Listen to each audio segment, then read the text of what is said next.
And away we go. It's the DFS Early Bird presented by Awesemo.com, brought to you in part as well by Yahoo DFS. More on that later on in today's show. Dan Strafford, Eric McPherson, you know him better as your old pal EMAC. We are with you on this Monday morning edition of the Early Bird. EMAC, how the hell are you doing? Dan, we have one heck of a holiday week shaping up here. It is beyond belief. We've got a 9-gamer today for NBA. So that's the first thing, but it's Thanksgiving, so of course that means 3 games on Thursday for the NFL. That's going to be the traditional Detroit and Dallas hosting the early games, and then the night game is New Orleans at Atlanta. So we're going to have plenty of offensive opportunity. Yeah, just not Julio Jones. So it's fine. Yeah, well, and it may take the last drive for Kamara to get there a little bit. He was kind of a mess on Sunday, and then hey, Christian McCaffrey, goodness gracious, he hits multiple touchdowns and just does what he does best. But we've got Chicago at Detroit, Buffalo at Dallas, New Orleans, Atlanta. That's going to be fun. Of course, we still have Monday Night Football, so you get the early bird or the live before lock at 7:30 Monday night. Hockey is getting into it. There's a 9-gamer on Tuesday, 9-gamer on Monday, 3 on Tuesday, 13 on Wednesday, a ceremonial game on Thursday, another 13 on Friday, with the bulk of them going off at 4 o'clock. So that'll be a fun main slate there when everybody's at home. And then another 13 on Saturday, most of them going off at 7. And then NBA, not to be outdone, has a wildly imbalanced schedule. The 9 we have, is it 9 or 1, 2? It's 11. Oh, God, it's 11. Yeah. 11 on Monday, 2 on Tuesday. Literally everybody but 2 teams. I didn't go figure out which 2, but there are 14 games on Wednesday, none on Thursday. And then there's a nooner on Friday, Boston at Brooklyn. And then we've got, let's see, 2, 4, 6, 8, it looks like about 11 games on Friday. And then randomly on Saturday, there's a 5 o'clock, a 7 o'clock, and 2 8 o'clocks. So I mean, who the big question out of all this, EMAC, is who doesn't like a good nooner, right? I mean, I know, skyrockets in flight, baby. There it is. We are going to go through position by position. We're going to give you the early bird, the first take on this slate. And of course, as EMAC laid out there, tons of content also coming your way. That includes the NBA strategy show on Monday morning. Then you get the deeper dive at 5 p.m., live before lock, 6 p.m. Then, as EMAC said, the Monday Night Football rolls on there as well with live before lock for the football side. But all that's in front of the paywall. Make sure you like and subscribe over on YouTube. If you're listening on the podcast side, do the same, comment, do all those things there. And then for you subscribers, all the content's available behind the paywall. So you get projections, ownership projections, you get the lineup builder, you can get the Fantasy Cruncher add-on. Thank you, Fantasy Cruncher, as always. And then we can move on from there. So we're going to dive in. We're going to give you some first takes here on this slate. And point guard is deep as always, but not as necessarily expensive as Houston is not on this slate. So we don't have Harden and Westbrook at the top end. You have LeBron, who maybe we can save for small forward, Trae Young, Dame Lillard, Donovan Mitchell, CJ McCollum, 8,300. Lillard is back, so his price has come up, but may not be nearly as worth it because Lillard back in that backcourt for the Portland Trailblazers there. Spencer Dinwiddie still seeing his price rise. He's at 7,600 as he continues to play for the injured Kyrie Irving. Then we get to the mid-tier. We're going to talk about them momentarily. Anybody at the top end stand out here, EMAC, as good matchup, good value, and somebody you think this early on you may be looking to play? Yeah, it'll be kind of interesting. Just 2 teams on a back-to-back. Sacramento, who played in Washington and took down the Wizards on Sunday evening. They just played 9 players. The bench didn't play a ton. Hield was 36. Corey Joseph was a little dinged up, but he played 36. Harrison Barnes 35, Rashawn Holmes 35, and Bjelica 29. So I expect those guys to more or less carry the water the next night. Off the bench, you had Bogdan Bogdanovic, who was in for 28. I just point that out because those would be some of the guys we might want to look at at the other positions. And then Brooklyn, most of their starters played in the mid-30s. They do not have Kyrie Irving with them. He is going to miss the 8th of, I believe, 9 games against former teams. He is not playing against Cleveland. I don't know that he's actually played against, he hasn't played against Boston, and he only played, when he was with Boston, he played against Cleveland one time in those 2 years there. Yikes. He doesn't like to play his former team. He fears the revenge. It's fine. Yeah. It reminds me of Rajon Rondo, who didn't really finds all sorts of dinged up excuses to not play against the many teams that he has formerly played for. So I'm dodging the question, but here it goes. Dinwiddie and Fred VanVleet, but they're both shooting guard eligible, so I'm going to set them aside for there. We have Malcolm Brogdon coming back. This is interesting. He's missed 7 or 8 games. He is 6,000 on DraftKings. That's going to be a decision point because we don't know yet how many minutes he's going to play. He's been dealing with the sore back. And then you've got over on FanDuel, he's 8,500 and he is 3,500 or $35 on Yahoo. So right away, he is the one guy that really stands out to me as someone on DraftKings in particular, and of course Fantasy Draft at 6,000. So we'll want to keep our ear to the ground. Oh, I'm sorry, I got confused. He missed 3 games, was partially hurt in one of them 4. They got a lot of people that were hurt, but Jeremy Lamb's back. Who knows? TJ McConnell missed 2 games, but he's back and healthy, and they got their front court back. So minutes, we don't really know what's going to happen. That'll be fun to see what Adam and Lofty and Josh come up with that. But that $6,000 price point, he's going to be on everybody's radar at first. I like Zach LaVine, who sort of got benched in game. Had a few words for his coach, and then the next game decided that he was going to be phenomenal.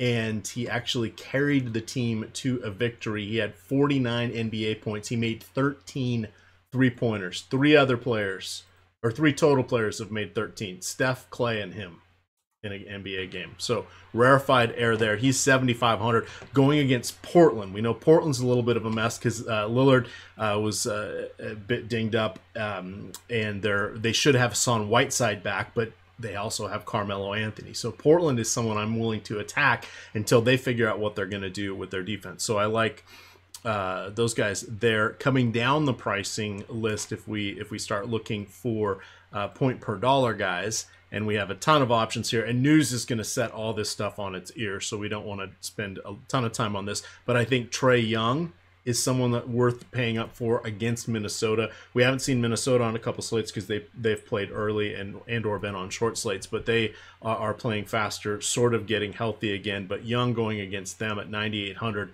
that feels like a fair price point. 97 on FanDuel, that's even better, and 44 on Yahoo. I really like that. He's someone that can get 55, 60 fantasy points against anyone. Early scrubs type, or not scrubs, other mid-tier type plays. Shai Gilgeous-Alexander at 6,700 going against Golden State. Golden State, I think you and I are somewhere on a list that they may get a phone call if a few more guys get hurt, Dan. They are in dire straits. So we want to target guys against them. But that's the point guard position. The value will appear with 22 teams in action. So just hitting the notable guys right now. The name, you actually mentioned him in passing about the revenge narrative, would be Rajon Rondo for me. If he's starting and getting a projected 24 to 26 minutes, this matchup with San Antonio, I think, is more than a legitimate one to exploit at this point. San Antonio's defense has been putrid on the year. This is not typical of Greg Popovich-led teams. So someone like a Rondo at 5,100 or whatever the price point they're in, 5,200 on DraftKings. We'll check the Yahoo and FanDuel prices momentarily, but Rondo stood out to me at first glance and first pass on this slate. Over on, let's see, on Yahoo, he's $15. So not near minimum, but close enough to it that maybe he saves you some dollars on there with a potential. And it was good to see he played in the back-to-back. So he played. Yep. So he's played 3 and 4, 27 minutes, got a day off. And then, or I guess that was not quite 3 and 5, 2 days off, played 18 minutes, but then the next night came back with 26 and had his best game of the season against Memphis. So that's good to see because I was following along on my phone, and 2 different times it looked like he came in when LeBron was going out. It was like, okay, I guess Rondo's going to be running the offense now. Yep, and which is what you like to see that. You like to see the ball in his hands, not have LeBron on the court and get in the way of him facilitating a little bit. So I will be on Rondo on Monday. Obviously, news be damned. That could come out. Shooting guard is up next. Made mention of the likes of Mitchell and McCollum over at point guard, just simply from an eligibility standpoint. You have Van Vliet and Dinwiddie, who you also said we talk about here. Wiggins, Levine, Buddy Hield is 7,100. You do have Gilgeous-Alexander, who you just mentioned, and then the cavalcade of broken stars over there for Golden State. You have the likes of Alec Burks, who's now all the way up to $6,400. I don't know if that's something I can stomach or not, but what do you like at shooting guard? Is the likes of a Van Vliet or a Spencer Dinwiddie in your plans? Yeah, it's Van Vliet you can still go to, and hey, I have to in the Fred Van Vliet fan club. We had a three-way tie for victories, so we had 3 different people won 30 free days there on Osmo because they were all sporting the Osmo avatar. Check out what's going on? You got a nooner, a three-way? I'm starting to question the podcast here. There we go. I've been doing too many shows with Eddie all weekend, so he's all right. He's got that. Never ask Eddie to show you what's on his desk when he's on air. There are frightening things better there. But in any event, High Family sponsored Yahoo. Fred Van Vliet, somebody that is just getting a ton of minutes. He's playing the second most minutes in the league right now. You could say he's part of a Portland sandwich on either side. It's CJ McCollum and Damian Lillard. We're running this one too late, Dan, because I'm about ready to go to sleep. So I'm not. This is like a fever dream right now. But in any event, he's going to get a ton of minutes. We know Lowry's still out, and even if Ibaka does come back, that's not going to impact Van Vliet in any sort of way. So even at $8,000, we should see less of the herd going to him. But I like him. He has a very solid floor. He doesn't really have much more than 50, 55 fantasy point upside, but it's hard to see him not getting 40 fantasy points when he's playing damn near 40 minutes a game every game. So I like him. I think Spencer Dinwiddie on the back-to-back, he has about a 35% usage rate when Karis LeVert and Kyrie Irving are off the floor. His assist rate doubles when Kyrie's off the floor. LeVert doesn't have a ton of real impact on him. It's like 33% when LeVert's still on the floor. So even with just Kyrie off, but he's someone we can continue to go to. He's going to have to play the minutes because Brooklyn needs to bank some wins, and this is definitely one they can get to against Cleveland in the hopes that when Kyrie comes back, they are in the playoff hunt. We mentioned Gilgeous-Alexander. I'm not really excited about the Sacramento guys against Boston per se. Boston just still plays decent defense, and they're priced up just enough off that back-to-back. I don't really want to go there, but Alec Burks I think is fine against Oklahoma City. 6,400 on DK, 59 on FanDuel, and 22 on Yahoo. Look, he can get it done. He's been rebounding a little bit better. We know he's a solid shooter, and he was fine in his time with the Jazz. They just didn't really play fast enough, and it turns out it looks like he does much better in an up-tempo game. Surprise, surprise. And he's, one of 3 NBA caliber players that's not a G League caliber that's going to be getting a heavy court time there for the Warriors. So those would be the guys I would look to. Shooting guard, it's hard to try to find value because there's a ton of it, and it just all depends on who's in or who's out for these guys. Yeah, to your point, exact number there on Dinwiddie's usage is 35.7 with Kyrie off the floor, Kyrie and LeVert to your exact point. But a nice robust number there for Spencer Dinwiddie. I'll be honest, I've stayed away simply because of the price point, but the usage is there. Matchup is pretty decent in this spot, one that he should be able to exploit and one that should have some upside. I will also admit, Alec Burks scares the hell out of me at 6,400, but to your point, there is only so many players to take shots, and there are only so many players to score baskets. Golden State's going to score 100 points. Right. Someone's got to put the proverbial biscuit in the basket. Yeah, they are. Where are they pace-wise? They're down, right? Yeah, they're 15th on the year thus far, but still, this is a team that does not have any talent at all, so they're playing at a bit of an increased pace. Oklahoma City on the year is right around the same spot, 19 in the league, 100.97 when it comes to pace on the season. Let's continue. Well, I do want to take a second here and remind you all that Yahoo DFS has their 25K baller. It is a $10 entry fee, 12% management fee, 5K to first place. I remind everyone every time doing this podcast, Mac, I know you do the same. If you're looking to build a bankroll, you're looking to play a little bit of a different game, Yahoo's a good place to do that. We have tons of content available for it, but even beyond that, it is just a less shark-infested waters. It is also a place that has lower management fees on a typical slate, and they do have some bigger prize pools for NFL as well, so you want to stay tuned for that. So check that out.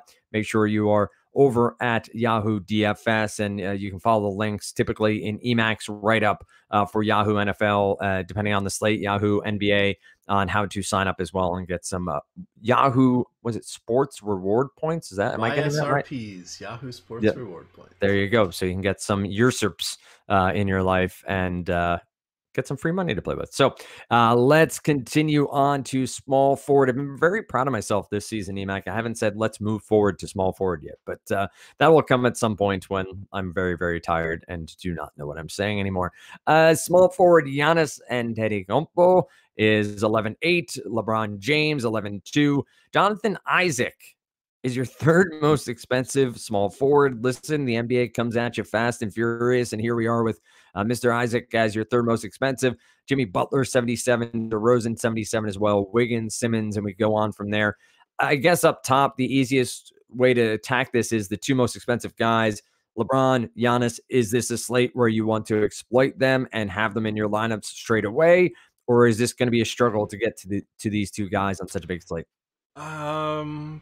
We should be able to get there because of the value. Giannis, of course, he's not quite as enticing because he's going against Utah, and he's 11-8 on DK, 12-5 on FanDuel, 58 on Yahoo. So with that all said, he's probably going to be on about 10% of all rosters, maybe. So he's someone that if Rudy Gobert is out, that changes the complexion of how Utah plays. There's nobody in the middle, and they are forced to play a little more up tempo, especially against a team like the Bucks. So that one is a situation to watch. And then Utah is on the road, so we see more often than not home teams tend to dictate the pace a little bit more. Generally, they're the ones not traveling, they're not staying in a hotel, they're not flying, blah blah blah. But Utah on the road is entirely different than Utah at home.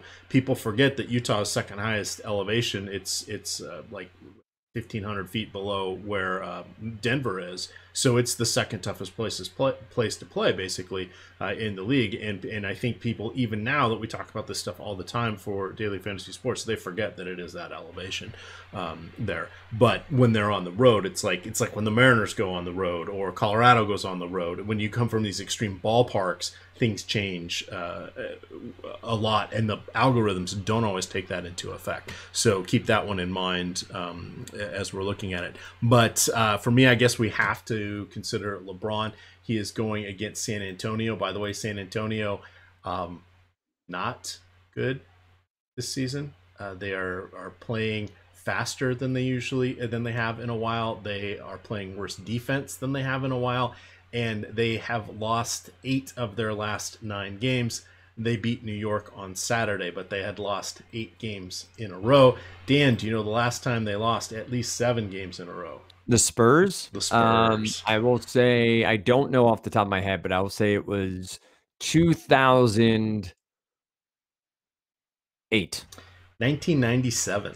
I almost went to the 90s because I was thinking through 99 they won the championship right against the Knicks. I should have gone. But point being, holy hell, 20 years since we'd seen that.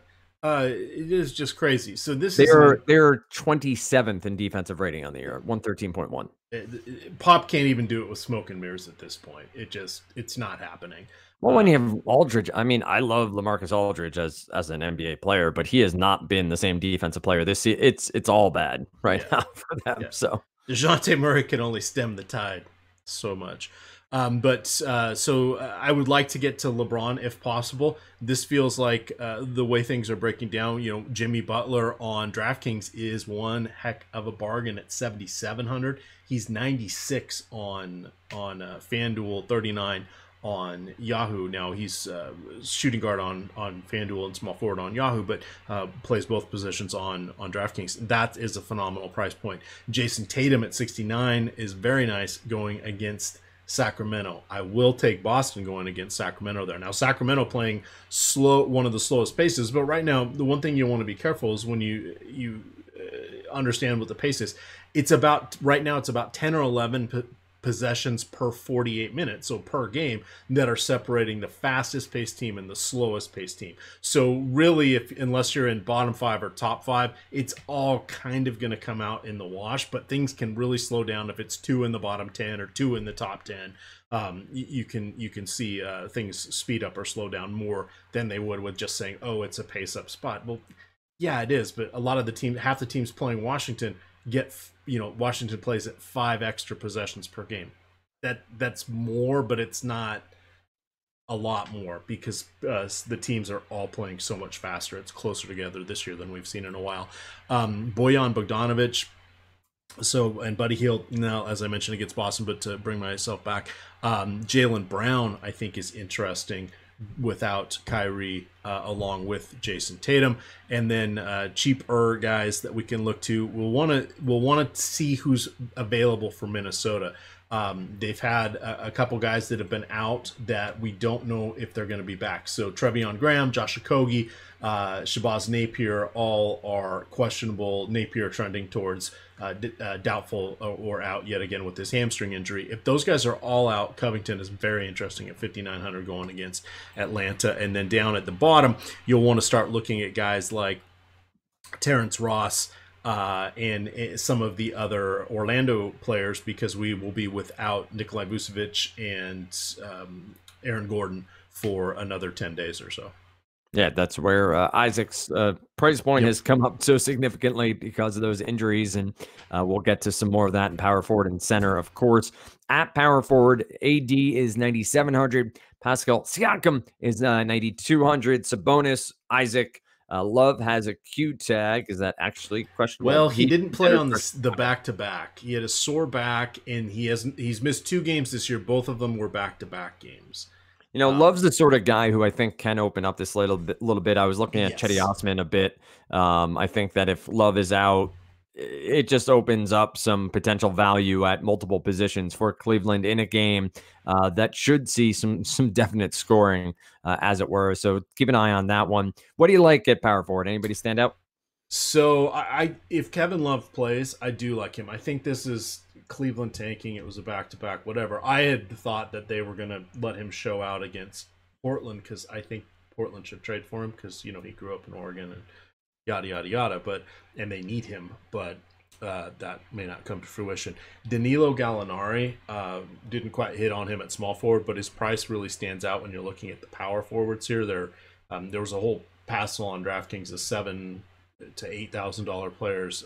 Now on power forward, some of these other guys that were at small forward are falling out, where we can see them, but 5,900 against Golden State. I like that.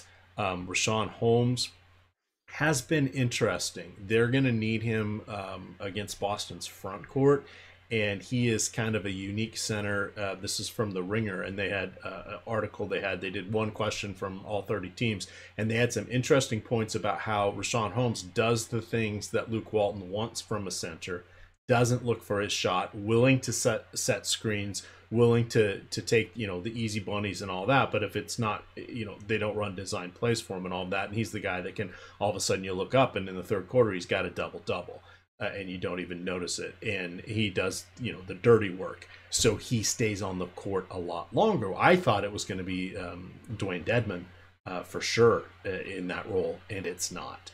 So I think he is someone that we need to reevaluate what we think of him. This is not the guy that was coming off the bench in Philly, and it's not the guy that would pop for 40 fantasy points when Cleveland or when Phoenix was tanking the last couple years. But he's someone that actually is a legitimately decent player in today's NBA. So he's someone we should look at. And then down at the bottom, I don't know what to do with guys like Miles Bridges, Taurean Prince, etc. They're the kind of guys that can go for 35, 40 fantasy points or 17.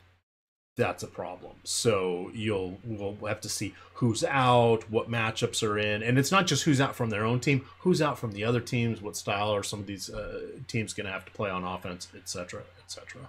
I'm going to say I'm very happy to see that Lauri Markkanen's minutes are trending downward, simply so I don't have to play him nearly as much as I've been playing him over the past couple of weeks. But if he gets 35 minutes, who knows, C-Mac? He could do it. It could be the slate. It could happen. It could happen. No more backup center minutes. But there we are. Don't get caught watching the paint dry, as they said in Hoosier. He has had a very rough season. Center. Let's talk center and close it out. If we could get to Karl Anthony Towns, I think he's the most expensive guy that I like the best of all of our top shelf options. Yep. Makes a ton of sense. I mean, this is a plus matchup and has all of the makings of a potential triple-double for Cat, and 10-4 isn't that insane a price point for the potential upside here. I'd be very intrigued by his ownership on Friday. 11-game slate. Maybe it flattens it out a little bit, but he should have a ton of it against Atlanta with very few front court bodies that can do much damage to someone like Karl Anthony Towns. So 10-4 feels like more than a legitimate price point to play him. You have center only eligible guys we haven't talked about: Joel Embiid, Andre Drummond. You did mention Gobert with that Q tag. That's a huge Q tag. I think you made the great point about Giannis before, but simply also the top end of the position here loses a big name at 8,600. Gobert doesn't go up and put up a ton of points, but does put up some decent DFS totals for you. We'll point out Tristan Thompson. Seems like a pretty good play here at 6,800. But what do you got, Mac? Who do you like at center? Yeah, I mean, I guess those guys, Joel Embiid on DK at 88 kind of stands out. He's 10-2 on FanDuel, 44 on Yahoo. So it looks like DK's relaxing some of, not all, but some of the prices with a few guys here and there. But he's one of the ones that stands out. Andre Drummond going against Orlando, they do not have anybody who can guard him. We got to see a little time at the 5 for Jonathan Isaac. If Orlando wants to go that route, it's going to have to be when Drummond is not on the court. I actually, even at 8,700, I don't mind if Blake Griffin plays, and he should play in this one. He just is not playing on back-to-backs, it looks like, which makes sense since they're easing him back in. But I'm okay with Drummond at that price on DraftKings. Not so much at 51 on Yahoo, because you really only have 2 center spots there, the utility and the center, and then just center only on FanDuel. It's a little harder to give him up. Doesn't quite get the blocks that I would want for the on those sites where it's three points per block, and he doesn't get the double bonus, which makes him more appealing on DraftKings. Pascal Siakam, it'll be interesting to see him go against fellow Cameroonian Joel Embiid. Just want to throw that out there, countrymen. There are 3 Cameroonians in the NBA. Can you name third who has not played this year, by the way? It's not Boomche? Nope. No. Richard Mbah-a-Moute. Oh, all right. He was the original, everyone's favorite Cameroonian, and when he was the only one, he was everyone's favorite. Now, he's the original. He's not everyone's favorite because those other guys are pretty darn good. I think if we're looking to save guys like Jonas Valanciunas going against the front court, the sizable front court there of Indiana that doesn't really like to play defense, 59 on DK, 69 on FanDuel. I'm good with both those. Just 20 on Yahoo. So I think he's a good deal across the 3 sites there. And then let's see, are there any super cheapies? Let me filter by dollar amount. Hassan Whiteside should be back. He's going against Chicago. He's missed a couple games there. 61 on DK is worth taking a chance. 81 on FanDuel, 30 on Yahoo. No thank you. But what the heck do we do with Willie Cauley-Stein? Probably played 26 to 28 minutes. He's 46 on DK, 57 on FanDuel, and 16 going against Steven Adams. But this is not the same fierce Steven Adams. This is Steven Adams that is battle weary and looking hobbled. He's only like 20. Adam was saying he's like 27 or something like that. You think he's older, but Steven Adams. Yeah, that sounds about right. I will say the fact that you're not predicting some sort of crazy Christian Wood line here against Orlando is disappointing to me. It's almost shades of old Hassan Whiteside from Wood 2 games ago. Adams is 26. Wow. Okay. I knew it was young. That's nuts. Yeah. See what tattoos do to you? No, just kidding. And he was The born in fact of the matter is, July 10th, so I mean he's still got a ways to go. I will also point out that and Ruben Boomshay was the original Cameroonian in the NBA, I but stand corrected. Thank you. though apparently, and I never knew DJ Strawberry played in the NBA, also from Cameroon. Was not aware. How about that? But nonetheless, any final thoughts herein on this slate, Emac? You mentioned Karl Anthony Towns on the top end. Is that your favorite expensive play across all positions? Yeah, that's where I'm going to land out. We'll have the surprise, surprise. We're going to have the cash game building blocks article. I think he's going to be the guy we want to get to. It's tough on FanDuel, but I think we can do it on Yahoo, and definitely we can do it on DraftKings. Just as you mentioned, kind of that triple-double upside potential in a game against Atlanta that is just not equipped to defend him. It's not going to be Alex Len. Alex Len will have 6 fouls. He will need to use them wisely. I think that's a very significant projection. And 234.5 over under in that game. 3.5, minus 3.5 from Minnesota. Trae Young makes a ton of sense on the other side as well. Emac talked about him at the top. So not necessarily game stacking per se, but if this game were to stay close and come close to that total, those are your 2 options for being very much a part of the reason the game hits the total and stays close throughout. So may make sense to look at both of them on this slate. Pay attention to ownership projections. We have those over at Osmo.com. We have individual projection per player as well for points on the day. That's for all your major sites, of course. And then we do have the lineup builder and so much more behind the paywall. The deep dive, which then turns into the deeper dive with Adam and Dave at 5 p.m. on YouTube, 6 p.m. live before lock. You have the typical rotating cast of characters over there. And then, as Emac said, you have the NFL live before live for Monday Night Football. You also have Monday morning, the NBA Strategy Show, which follows in our wake right here on the DFS. Oh, wait, right. Find Emac on Twitter at EmacDFS. Find me at Dan Strafford. Now I can say, with that said, best of luck on Monday slate. Find the NBA Strategy Show in our wake right here on the DFS Early Bird.